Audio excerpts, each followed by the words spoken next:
hits and misses.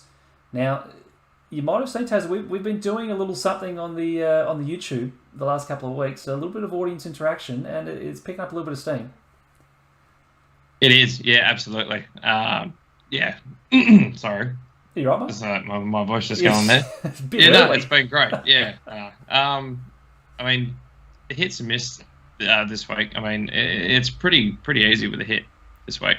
Oh, yeah. It has to be. It's an absolute no-brainer. It is the Saints. Josh Graham in the comments disappointed that BT not here to have a sook about the Saints. But we've got you covered, mate. The Saints were exceptional. I didn't tip them, Tazza. I didn't think they were going to win this game, but they were very, very good. Yeah, I was all on the Dons train, unfortunately, and yeah, the Saints have really bitten me in the arse there, so I've learnt my lesson. It's going to be hard to go against them, sort of looking forward. I mean, have they versed a top caliber team? No, but they're absolutely doing everything right so far. Well, I've got to give them full credit because they've beaten 2 finalists from last year, Tazza. Even though Freo and the Dogs are not looking good, they are finals teams from last year. But yeah, go back to what you first said. They're not looking great. But St Kilda have done everything that's been asked of them. They've won in convincing style for the most part. Yes. It took a little while to put the Dons away, but they did. But yeah, they're absolutely the surprise packet. There's always one every year. And find me someone that thought it was going to be the Saints. Well, Saints absolutely TV, not. Saints TV would have, and a few of our fans in the chat right now definitely thought the Saints were going to be doing it. Yeah, to this extent, I don't know, but yeah, full credit to the Saints. They've got a really good brand of football. Ross the boss. I mean, he's done exactly what they wanted.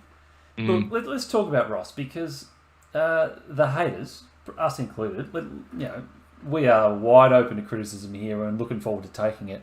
Ross was done. Ross finished up at Freo not in a good way. His game plan was outdated. Freo were getting walked all over. He couldn't play with a list that wasn't finished. And we knocked St Kilda's list. I still don't think St Kilda have a terrific list, but they're playing well. They're playing well, and Ross has got them humming. I think, what Ross is, he's working with what he's got. He's making the most of what he's got. I don't see a lot of I don't see elite players in the squad, but he's fulfilling everyone's potential, and he's getting the most out of the guys that he's got. And I think guys like, you've got Jack Steele. I mean, he's an absolute gun. Didn't even play on the weekend. Exactly. And that's why we go to Mason Wood, Seb Ross. I mean, Mason Wood. He's a man on fire. He is rejuvenated. A little shout out to our mate Jordan, who pre-season shout out thought Mason Wood was going to be a star. We kind of laughed at him for it.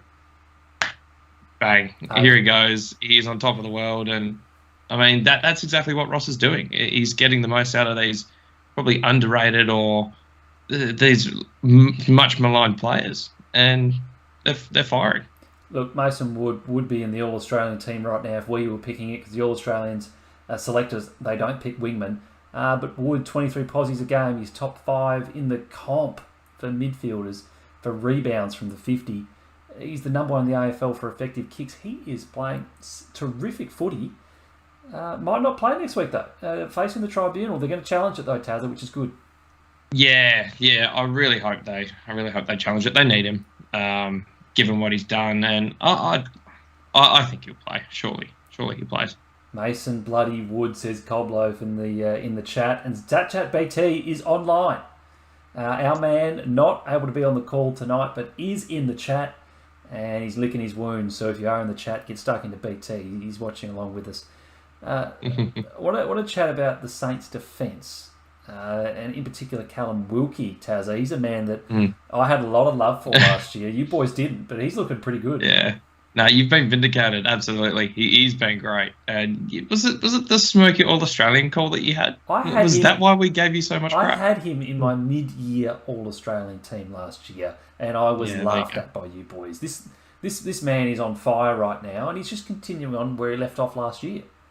Just took a bit of Ross to get him over the line there, but on current evidence, he's right there. So look, your call was a little bit early. You may have No, gone half a no, season early, was but not look, early. he's there. He's there now. Was not early. Wilkie was good last year, and he was good on the weekend. 13 marks, 7 spoils, didn't lose any of his one-on-one contests. Tazza, the Saints at the moment, best defence in the comp.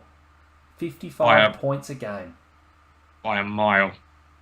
And that, like I said, does that owe more to the lack of opposition? Maybe.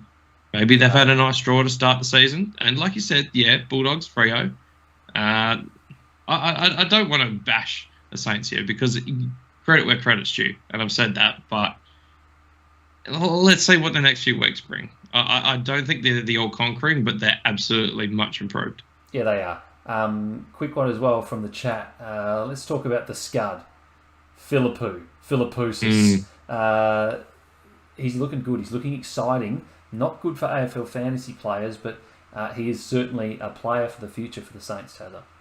Yeah, absolutely. I think, was it last week? It was quite a strange stat. I'm not sure I missed. I don't think I mentioned it. Sorry. First goal of the first quarter, first goal of the second quarter, first goal of the third quarter. So that was a little bit of a strange stat there, but unfortunately he couldn't grab the first or the fourth. But he's absolutely performing, and he's not going to be a high disposal kind of guy yet. No. He's finding his way, but he's kicking goals, which is crucial. Yeah. Last one on the Saints, Rowan Marshall. Let's talk about him. BT had him as a real good chance for an All-Australian Guernsey, and right now he's definitely right behind Tim English for being the best ruck in the competition. Yeah, he's absolutely in the frame. Probably he got overshadowed by Sean Darcy round 1, but since then he hasn't really missed a beat. And yeah, he's going to figure there. He's just the mobile ruckman these days is so handy. In the same frame as Tim English, they get around the ground and they offer more than just a lanky arm and legs just at a clearance. Now, the question that we've posed as the title of this live stream, if you've clicked on it, the question is, are the Saints finals contenders? And I'd love to see some comments in the chat about whether we see the Saints making finals. They're 3-0, they're on top of the table. Snazzy in the comments says, "G'day, let us know what your thoughts are on the Saints making finals." But Tazza, I want to hear it from you. Are the Saints going to make finals from here? Well, 3-0, an improved Gold Coast this week. Yeah, I think they do. That's what I mean. I don't think they're a contender, but they're absolutely a finals contender. They're there or thereabouts. Yeah, definitely. They're absolutely in the frame. They're in the frame, but are they going to make it? Yeah, I think so. They've got a good chance, is kind of what I'm saying. I'm beating around the bush here. You are beating around the bush. I want an answer from you. Give us yes. something hard and fast. Yes. It's a cold, hard yes. Taz is on record. He said yes. I'm a hard no. I don't want to be a Debbie Downer because I like what I've seen from the Saints so far this year. I think there's some good teams that are going to get better in the back end of the year. And as BT just pointed out in the comments, let's see how they go against the Pies. Let's see how they go against the Pies in round 5. But I do like what I see. I'm just not sure if I can get it done over the whole 23-round season. I think once the forward line starts to turn back up as well, the start is what I really didn't expect. I mean, I didn't expect much from this team, but considering there's no Max King there, Membry's not in the team, that forward line is depleted. They're playing Caminiti a first year in there, a Philippou a first year, and they're getting it done. So I think there is improvement to come. They'll obviously get Steele back in 4 to 6. So I can't see a huge drop-off. It's just, as Snazzy said in the comments, they do have to stay consistent. So I think getting the guys back will help with that consistency. And, I mean, if they go 4-0, if they beat Gold Coast, yeah, it's a great start. And they have to do pretty terribly to miss out. Yeah, look out. We want your feedback in the comments below. Saints, are they making finals, yes or no, after a 3-0 start to the year? Now, Tazza, let's turn our attention to the miss. And what we've started doing in the last couple of weeks on YouTube is we put up a poll on Monday morning, so today, the day of our stream, and we ask our subscribers who was the most disappointing team in the competition, because that's the team that we're going to talk about for our miss today. It was a resounding response back. It was over 70% of the vote. The Cats, Tazza, they were shit house. Worst team of the week by far. They were awful. And this... I don't even know where to start with this. I've got so many stats, but I'm going to save them because, I'm not going to waste all my good work just yet. Right. But yeah, like what has this team done? They're getting absolutely killed out of the middle. They got smashed in the clearances on the weekend, 39-23. Rao, Miller, Anderson combined for 23 clearances. Ooh. Them alone equaled Geelong's whole total. Atkins was the top at 4. They're just getting dominated in the middle. And obviously there's a few things going on, but it really only feels like they've lost one key cog in that midfield, and that's really Joel Selwood. Yeah. And I don't know, it all just seems to have fallen apart. But I said it last week, that midfield is bang awful on paper. It is quite bad. Well, it's not just on paper, it's on the stat sheet too. Number 17 in the AFL for contested possessions through 3 weeks, and number 18 for clearances. Dead last. They are looking terrible in the middle. Also don't like the forward pressure either. They had 5 tackles inside 50 against the Suns, and they're second last in the AFL for forward pressure as well, Tazza. So they're not getting the footy first, and they're not chasing hard enough either. Yeah, guys like your Stengels, your Myers, they're just not getting it done. Absolutely, Brad Close just not getting anywhere near it. And that's guys like Brad Close and Myers. That was their bread and butter. The forward pressure, it was mayhem there, and they're just their ability to lock it in is next to non-existent. And No, I was going to say, have they lost the hunger? That's really the question for those boys. I think so. I genuinely think they have. Talk about a premiership hangover. This is literally as bad as it gets. Yeah. They are well and truly cooked to start the year.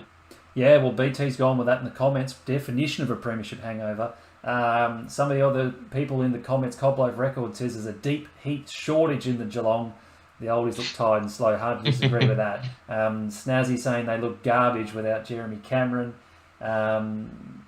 James Timberlake from the States getting on there as well. Lots of activity in the comments, and Captain LF loves to get a bit of commentary going in the chat. We do like that. Welcome. And he says Geelong to finish bottom 4. That's a huge call. I can't quite see that happening, Tazza. Nah. They won't hit the heights. They're not going to hit the heights of last year. Absolutely not. But they're not a bottom 4 team. There's too much quality in that team that it'll come to the surface eventually. Yeah.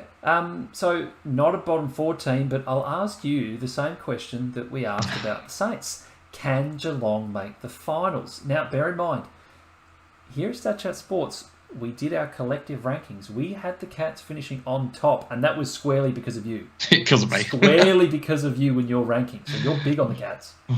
Oh, my rankings have been shithouse, so don't even... the more we speak about them, the less sorry we speak about them, the better. Because I've had I had Cats 3-0-1-2, and that's been a shocking start for both. So, but the Cats finals, I don't know. 0-3, it's hard. It is really tough to make it from there. I'll bail you out because I think they will. I think they will. I'm going to say no. I think the age is catching up. This isn't a team that... It's not a young team that could come good later on. This is an old, aging team. I don't know. No, I'm going to say no. Okay. I like you going out... Well, I wouldn't say it's going out on a limb, but I like the directness of the call. I think they've still got enough in the tank. I don't think they've had a good pre-season. I think they're going to build into it. they've played two very tough teams, and then the Gold Coast as well, who, I'm big on the Suns. They've got a bit of a better draw to come. They're playing the Hawks and the Eagles in the next couple of weeks. If they don't win those two, then I've got alarm bells ringing. But I think they'll be all right. History is on their side. I mean, Tazza, we saw an 0-6 Sydney team a few years back come back and make the finals. And this might be one of your stats in your upcoming segment, but the last Premier... should I go with this, or is this one of your segments? Just go with it. You've started already. Just commit to it. The last Premier to go 0-3 was North Melbourne in 1976, and they went on to make the grand final. I'll just delete that stat from my notes. No, but it's been, what's that, 47 years by my maths? So a long time. Yeah, it's half a century. It just shows how rare this is, and I mean, it's going to take a fair effort for these guys to bounce back. But they were so dominant last year that if anyone can do it, they didn't fluke that grand final. They absolutely cantered to it. So this is a very good team. Yeah, absolutely. Cobloaf Records in the comments thinking they will just make the finals. We've got some top four predictions there from Captain LF. Geelong obviously nowhere near seeing that, so we don't mind that. In the comments below, thoughts on the Cats. Are they going to make the finals? So we've given you two big questions in this video. Saints, Cats. Are they going to make it? You'd have to think it's probably only one of the two of them. They're going to be on the fringe of that 8, you'd have to think. So very good topic of conversation in the comments below.